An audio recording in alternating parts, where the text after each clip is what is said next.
আর নিজেকে অপরাধী বোধ করছি, এত চমৎকার একটা আন্তর্জাতিক বৌদ্ধ বিহার আমার বাসস্থান থেকে 10 মিনিটেরও রাস্তা না।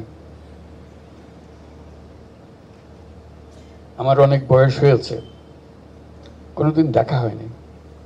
এত চমৎকার একটা বৌদ্ধ বিহার না দেখলে জানতে পারতাম না এত সুন্দর একটা ঐতিহাসিক জায়গা এখানে আছে,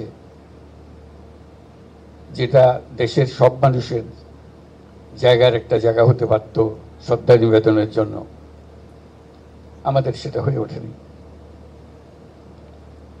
আমি অভিনন্দন জানাই সেনাবাহিনীকে, তারা স্বতঃস্ফূর্তভাবে এই দায়িত্ব গ্রহণ করেছে এবং একটি ভবন নির্মাণ, সম্প্রীতি ভবন নির্মাণের জন্য দায়িত্ব নিয়েছে। তাদেরকে আমি সবার পক্ষ থেকে অভিনন্দন জানাচ্ছি।